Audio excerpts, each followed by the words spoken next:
साहब, पाकिस्तान के अंदर हमेशा ये बात की जाती है कि जो बैरूनी ममालिक हैं वो मुदाखलत करते हैं। भारत तो किसी को मुदाखलत नहीं करने देता और कहते हैं कि हमारा पेशेंस ही नहीं है, हम बर्दाश्त करें कि कोई हमारे अंदरूनी मामलात में जो है वो इंटरफेयर करे। वो इंडिया के प्राइम मिनिस्टर की तरफ से पाकिस्तान के ऊपर एक स्टेटमेंट आई है।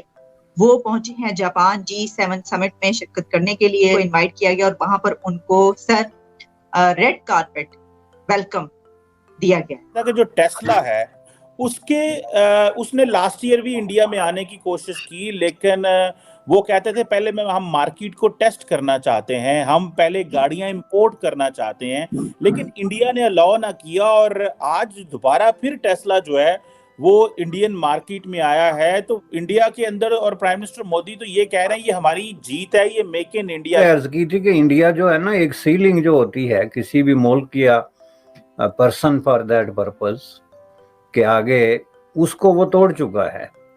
और वो अब इस इंटरनेशनल इम्पोर्टेंट जो क्लब है उसका मेंबर है। अब उसकी तार साहब, इसमें ये जो मैन्युफैक्चरिंग जो इलेक्ट्रिक व्हीकल्स का बनना, आप क्या समझते हैं कि एक तो चीज बात की जा रही है कि चाइना से सारी जो सप्लाई चेन है, मैन्युफैक्चरिंग है, एक तो वहां पे पहुंच रही है। आपको लगता है कि पाकिस्तान को भी इसका कल को फायदा हो सकता है अगर हमारे इंडिया से हालात ठीक हो? और अभी ये भी बता।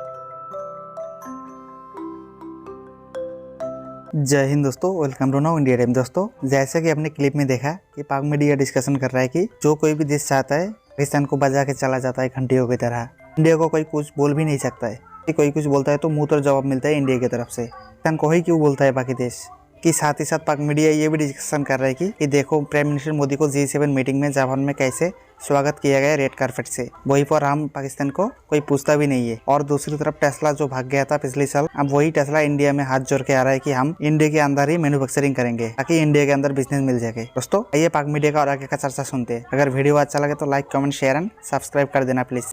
बैरूनी ममालिक हैं वो मुदाखलत करते हैं, भारत तो किसी को मुदाखलत नहीं करने देता और कहते हैं कि हमारा पेशेंस ही नहीं है, हम बर्दाश्त करें कि कोई हमारे अंदरूनी मामलात में जो है वो इंटरफेयर करे।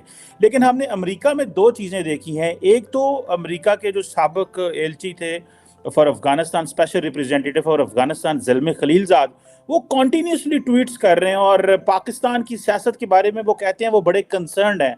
और इससे पहले ये भी बात चल रही है कि कुछ 60-65 कांग्रेसमैन ने भी जो लेटर लिखा कि executive branch secretary of state को। आप क्या देखते हैं ये खलीलज़ाद, ज़ल्मे खलीलज़ाद साहब क्यों पाकिस्तान की सियासत में इंटरफेयर करते हैं?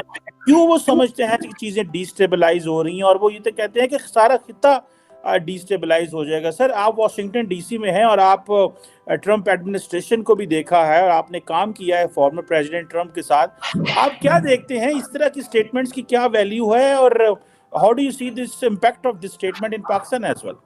कि ये कि भारत ने कभी इंटरफेरेंस बर्दाश्त नहीं करता। भारत क्यों बर्दाश्त करेगा? क्योंकि वो तो लोन्स और एड्स पे थोड़ी चल रहा है, हम तो खैरात पे चल रहे हैं ना। जहां से खैरात लेते हैं उनकी ट्वीटों फिर उनकी इंपॉर्टेंस होती है। वो दो तीन ट्वीट उठते ही कर देता है, वो मेरा मकसद है खामखा। लेकिन ये कि मैं बताना ये चाहता हूं कि अमेरिका एक तो इंटरेस्टेड ही नहीं पाकिस्तान में इस वक्त, बिल्कुल।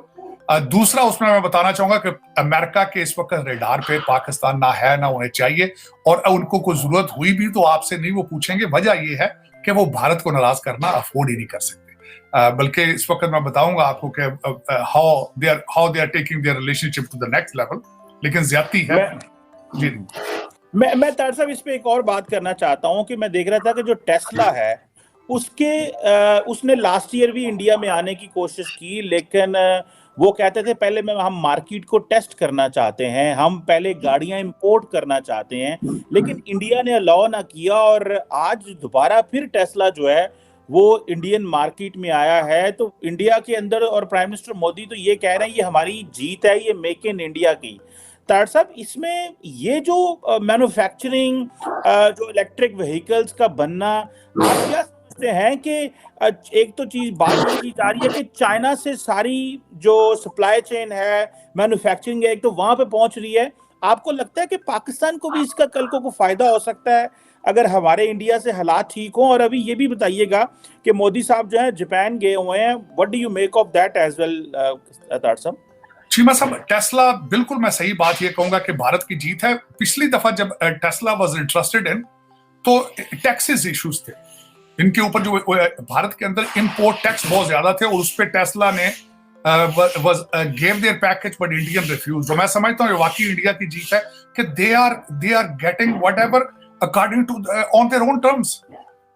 और ये दूसरी बड़ी चीज है एप्पल के बाद। अब मैं बताना चाहूंगा ये क्यों जा रहे हैं सारे लोग, क्योंकि America is putting going after China and sanctions लगा रहे हैं उनके ऊपर। और उस पे ना सिर्फ ये सिर्फ टेस्ला ही आ रहा है, दूसरे मैन्युफैक्चरर भी जो है वो भाग कर वहां से चाइना से भारत जाएंगे, और यहां से उनको जो उनकी डायरेक्शन चेंज करने वाले हैं, वो जो भारतीय सीईओ है यहाँ पे इंडियन इंस्टीट्यूट ऑफ टेक्नोलॉजी के पढ़े हुए, they are helping, they are working on the same time. वो इंडिया के प्राइम मिनिस्टर की तरफ से पाकिस्तान के ऊपर एक स्टेटमेंट आई है। वो पहुंचे हैं जापान G7 समिट में शिरकत करने के लिए, इनवाइट किया गया और वहां पर उनको सर रेड कारपेट वेलकम दिया गया, रिसेप्शन दिया गया, वेलकम किया गया, काम दिया गया है। वो जाहिर है, आप जब एक मुल्क जो है वो इतने अरसे बाद एक इतने बड़े क्लब में शामिल हो रहा है, जो कि बुनियादी तौर पे दुनिया के मामलात को एक तरीके से कंट्रोल करने वाला क्लब है, तो उसकी अहमियत का वैसे भी जो है, एक आप किसी किस्म का प्रोटोकॉल दें या ना दें, वो ज़ाहिर है कहीं गुना कहीं दर्जे बढ़ जाती है अहमियत।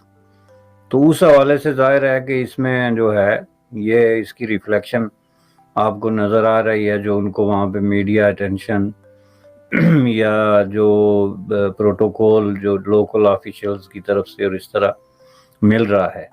और तीसरा ये है कि जापान चूँकि बेसिकली इसको होस्ट कर रहा है, तो जापान के साथ ज़ाहिर है एक स्ट्रेटेजिक पार्टनरशिप में है इस वक्त इंडिया, जो कि अल्टीमेटली एक international kind of strategic partnership है, जो साउथ चाइना सी और इंडो पैसिफिक और पैसिफिक सी में, जहाँ के जापान एक बहुत बड़ा प्लेयर है।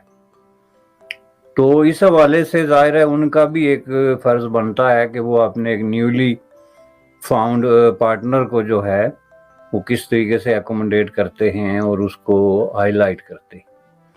तो इसलिए ये है कि ये सारी चीज़ें जो है ना, ये अब आपको इस तरह की खबरें अक्सर मिलेंगी। ये मैं काफ़ी अरसे से जिक्र कर रहा हूँ गुज़श्ता 4-5 सालों से, कि जो कोई खबर नहीं रहेगी कि जी फ़लाँ फोरम पे इंडिया को ये प्रोटोकॉल मिल गया, फ़लाँ फोरम का इजलास इंडिया में हो गया, या किसी इंटरनेशनल जो इकनॉमिक फोरम पे या पॉलिटिकल फोरम पे जो है उनकी जो अहमियत है। क्योंकि वो मैंने पहले अर्ज़ की थी कि इंडिया जो है ना, एक सीलिंग जो होती है किसी भी मुल्क या पर्सन फॉर दैट पर्पस के आगे, उसको वो तोड़ चुका है। और वो अब इस इंटरनेशनल इम्पॉर्टेंट जो क्लब है उसका मेंबर है। अब उसकी मुख्तलिफ जो है ना जेते हैं, कहीं ये G7-8 है, कहीं G20 है, कहीं जो है वो एशिया पैसिफिक, कहीं जो है वो अभी रिसेंटली जो फोरम उन्होंने साउथ कंट्रीज़ का किया था, या इस तरह के बेशुमार ऐसे रीजनल और इंटरनेशनल ग्रुपिंग्स हैं